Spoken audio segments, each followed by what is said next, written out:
Salam Reformanda, Marsi Haholongan. Ibu bapak dan saudara-saudara yang terkasih, tadi yang ada dilalui tikting yang ulang tahun, tapi ada juga mungkin karena ini jumlah sedikit ya, ada juga tamu barangkali. Kalau ada tamu itu sangat istimewa sesungguhnya begitu. Ada tamu yang tidak anggota Bandung Reformanda yang hadir saat ini layak juga diminta untuk berdiri. Ada tamu kita yang non Reformanda? Oh, enggak ada. Di atas juga enggak ada, di atas kosong. Baik Ibu Bapak, kita akan menikmati firman Tuhan dari Pengkhotbah 2 ayat 4 sampai ayatnya yang ke-11. Kita dengarkan bersama-sama. Aku melakukan pekerjaan-pekerjaan besar, mendirikan bagiku rumah-rumah, menanami bagiku kebun-kebun anggur. Aku mengusahakan bagiku kebun-kebun dan taman-taman, dan menanaminya dengan rupa-rupa pohon buah-buahan.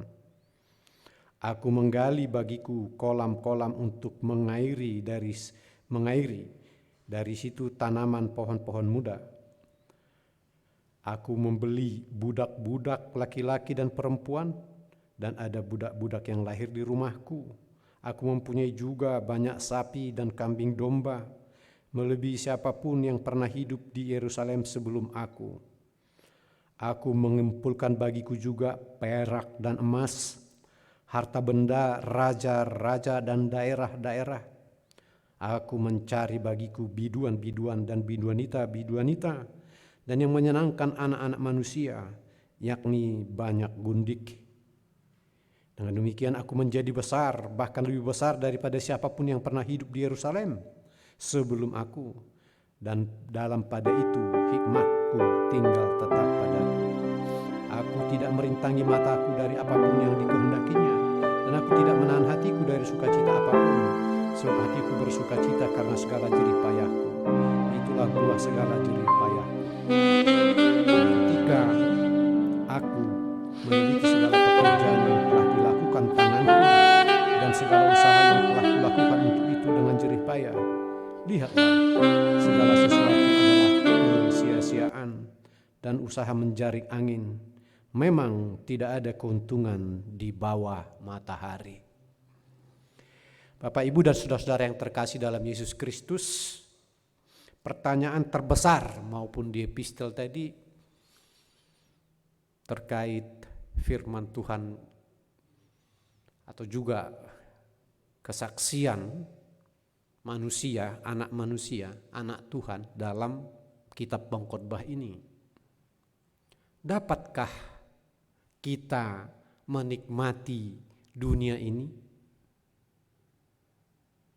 Menikmati dalam pengertian, ya kalau di penulis di tata ibadah ini yang disebut hedonis. Kalau dia sudah hedonisme, itu sudah isem, paham.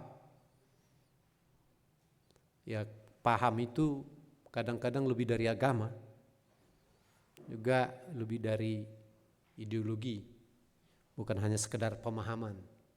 Kalau udah menyangkut isme itu sudah satu cengkraman yang sangat ketat, mengikat hampir seluruh kehidupan. Kalau disebut hedonisme itu satu, bukan hanya sikap hidup lagi, tapi sudah totalitas kehidupannya. Dapatkah? Ini yang menjadi pergulatan yang luar biasa dari penulis Pengkhotbah ini yang sering dihubungkan dengan Raja Salomo. Dan ini terus-menerus menjadi pergumulan sepanjang hidup orang-orang percaya, orang-orang beriman. Sepertinya ada satu ikatan tersendiri di kita. Bisakah kita dengan bebas bersukacita, berbahagia, bersenang-senang di dunia ini? Ini pergumulan yang teramat melingkupi seluruh kehidupan kita. Dan kesimpulan dari penulis kitab Pengkhotbah ini, ya banyak kalangan ahli-ahli, ini ditulis oleh Raja Salomo,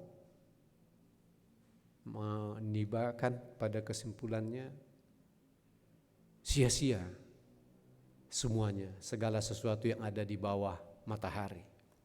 Tetapi pembacaan terhadap ini tidak bisa dari sisi dogmatis, berbeda seperti yang diungkapkan misalnya dalam 10 firman Tuhan. Jangan A, jangan B, jangan C, kan gitu. Jangan membunuh, jangan berzina, jangan ini. Tetapi pembacaan di sini kita tidak boleh menjadikannya sebagai satu bentuk hukum yang ketat atau semacam doktrin yang wajib absolut. Tapi kalau dikatakan ini semacam satu permenungan refleksi yang boleh tiba kepada kita sebagai satu pedoman. Berbeda hukum dogma dengan pedoman. Artinya mengarahkan hidup kita. Ya, bukan melarang hidup kita. Mengarahkan hidup kita. Jadi bolehkah penulis ini sendiri sudah menikmati semuanya? Dia orang yang terbesar, bisa beli budak, bisa beli gundik dan lain sebagainya. Kan itu dari aku telah menanam kebunku dengan pelbagai jenis tumbuh-tumbuhan. Aku membeli budak laki-laki, budak perempuan, bahkan telah ada yang lahir di rumahku. Aku orang terbesar sebelum yang lain di Yerusalem. Terbesar itu berarti berkuasa juga. Penguasa dan lain sebagainya. Orang kaya juga. Orang yang berpengetahuan juga. Jadi ada yang secara ekstrim mengatakan ini dogma hukum yang mesti kita jalankan. Ya boleh-boleh saja. Tetapi jangan juga dipaksakan kepada orang lain untuk demikian. Ada memang pengaruh-pengaruh dalam perjumpaan dunia Timur Tengah dengan Eropa, terutama filsafat Yunani. Dalam filsafat Yunani itu jelas sekali membelah gitu, memisah sedemikian rupa apa yang disebut sorga, apa yang disebut dunia. Apa yang disebut dengan alam ide, dengan alam yang real, terpisah itu. Apa yang disebut dengan dunia roh, dengan dunia daging, itu terpisah total, terutama yang dibawa aliran Stoisme ke dunia Timur Tengah. Sehingga juga ada pengaruh mempengaruhi menyangkut pandangan terhadap segala sesuatu. Dunia menjadi buruk, dunia menjadi sesuatu yang negatif, surga menjadi yang positif. Padahal udah pasti surga itu tidak real dalam dunia. Dia dalam suatu bentuk pengharapan eskatologis, futuris, masa depan. Sesuatu yang tidak real. Real ya sekarang ini.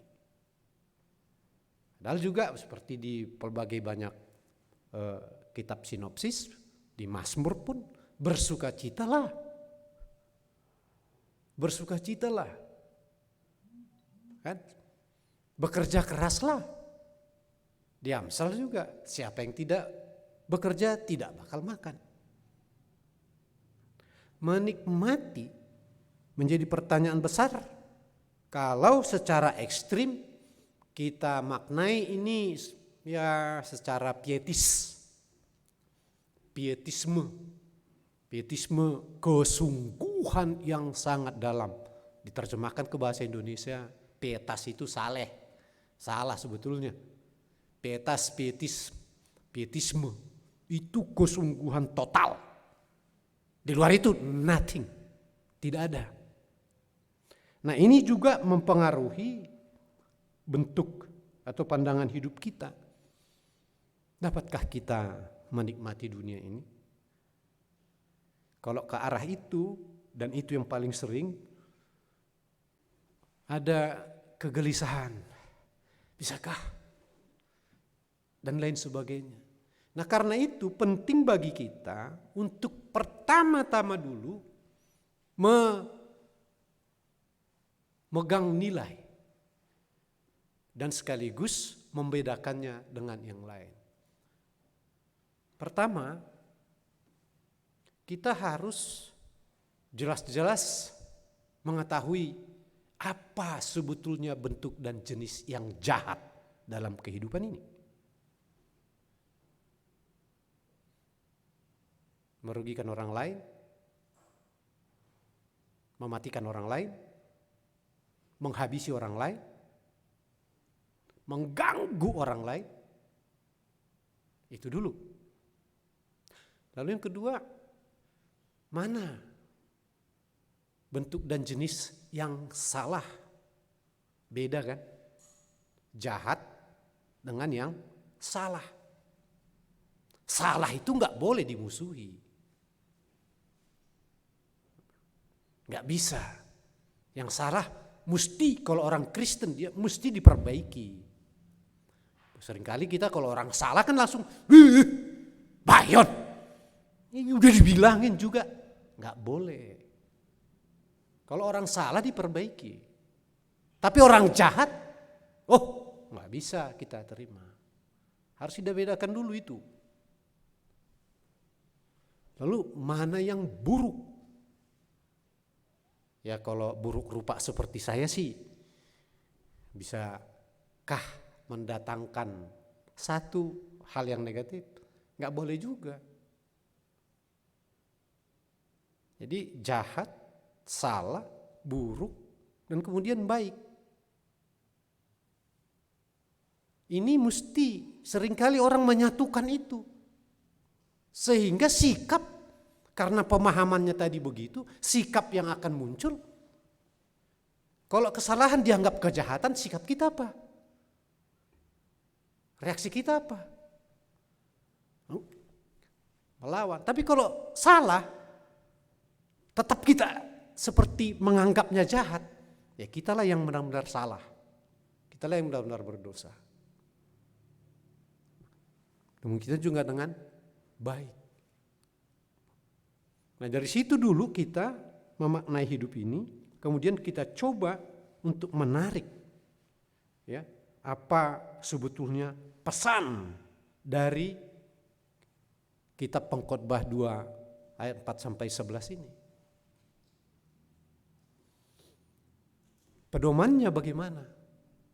Kalau kenikmatan itu mendatangkan kejahatan, melahirkan kejahatan, atau akibat dari kejahatan. Untuk apa? Akibat dari kejahatan bisa kan? Karena orang korupsi bisa mengadakan, itu akibat. Ya kan? Kalau mendatangkan, ya itu yang disebut batu sandungan. Membuka orang untuk tidak nyaman atau berakibat pada kerugian orang lain. Di situ dulu, dapatkah kita bergembira menikmati suasana di gereja ini, di Reformanda ini? Dapat. Persoalannya adalah dari mana sumber dananya misalnya, sumber fasilitasnya dan lain sebagainya. Di tengah-tengah keluarga dapat.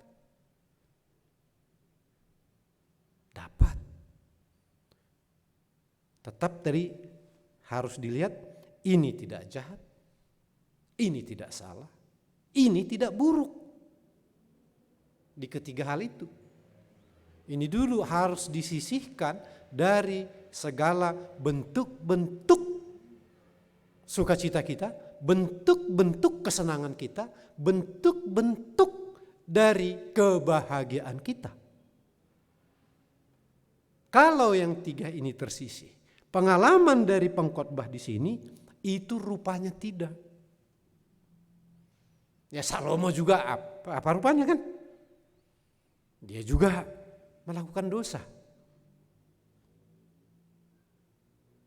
Dia juga sama seperti kita. Tetapi betapa menariknya penghayatannya, betapa luar biasa yang dia sampaikan ini untuk menjadi bagian dari proses-proses meningkatkan kualitas hidup beriman kita dan kualitas hidup dalam relasi maupun interaksi dengan sesama manusia lain. Kalau dari para pemikir filsafat, terutama Aristoteles, dia katakan hidup harus beretika, tetapi saudara-saudara pegangan arah tujuan yang utama dari etika adalah kebahagiaan, not fame, but enjoy. Jadi kebahagiaan dengan cara yang bagaimana, muatannya yang bagaimana, dan hasilnya atau produknya yang bagaimana. Jadi mulai caranya bagaimana, cara memperolehnya, lalu nanti substansi atau kandungan atau muatan dari kebahagiaan kita itu, lalu hasilnya bagaimana. Ketiga hal ini harus menjadi pedoman. Inilah sebenarnya yang diarahkan oleh kitab pengkhotbah ini. Di luar itu kesia-siaan. Vain itu tadi. Di luar itu pasti kesia-siaan. Anda membangun rumah semewah-mewahnya, lalu Anda undang orang lain.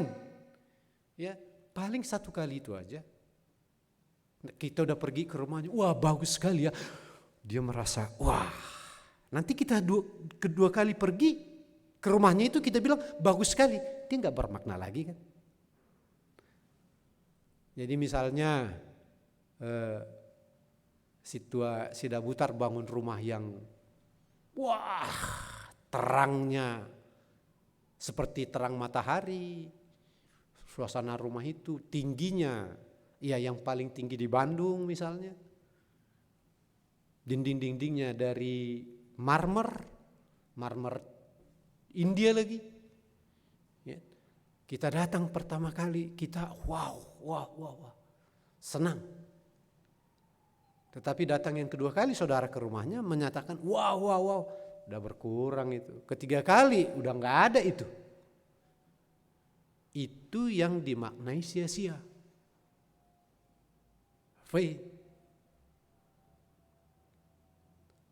Jadi suatu kemewahan pun kemewahan yang sia-sia. Tapi adakah kemewahan yang tidak sia-sia?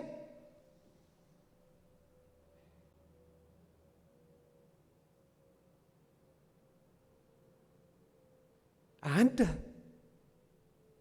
Itu yang tidak berbentuk material. Itu yang kemudian dikatakan orang berbentuk rasa, berbentuk spiritual, dan itu pada umumnya tidak berdasarkan seperti yang dikatakan pengkhotbah ini memang. Bananam, ini dan lain sebagainya. Tetapi ketika orang berbagi dalam persekutuan, to share. Ketika orang berbagi dalam persekutuan, sebetulnya Anda memberi uang, sebetulnya bukan itu. Kalau dalam makna persekutuan. Tidak bentuk material. Paling sedikit yang mengatakan, wah enak makanannya di pestanya si Amang Hutasoit tadi ya. Tapi itu langsung lupa itu kenikmatan makan. Tapi waduh, suasana kok begitu. Sampai itu ke titik batin yang paling dalam dari kita. Dan sadar atau tidak sadar, itu mempengaruhi kehidupan kita. Bagus sekali tadi ya. Ini satu bentuk kemewahan sebetulnya dalam kehidupan kita ini. Dan karena itu jangan juga kita dicengkram perasaan-perasaan yang tertekan. Bolehkah tadi mari kita memasuki kehidupan ini tidak juga dalam pengaruh-pengaruh filsafat lain, tetapi pemaknaan dari apa yang dikatakan oleh Alkitab ini, yang dengan jelas kita bisa lihat dalam tradisi-tradisi gereja, dan yang terutama apa yang dilakukan Yesus dalam hidupnya. Tuhan Yesus juga menikmati anggur. Kalau kita baca itu perjamuan the Last Supper, perjamuan berarti udah terjadi sebelumnya. Menikmati anggur, kan minum anggur kan? The Last Supper yang kemudian menjadi tradisi perjamuan kudus, Holy Communion itu dinikmati. Berarti sebelum itu anggur pun dinikmati. Dan karena itu sebetulnya mari hidup dalam proporsi yang baik, yang benar dan tepat. Amin. Kita berdoa. Kami bersyukur Tuhan untuk firman-Mu melalui kesaksian orang-orang percaya yang diterahkan dalam kitab kudus-Mu, Alkitab. Dan kami boleh memaknai hidup ini dalam sukacita, kebahagiaan, kesenangan yang baik, benar, dan tepat, yang membuat hidup semua orang bersukacita juga dan sehat. Biarlah kami bersama-sama di sini memaknai itu semua untuk tujuan-tujuan kehidupan yang sesuai dengan kehendak-Mu. Dalam kuasa kasih-Mu, ya Yesus Kristus Tuhan kami. Amin.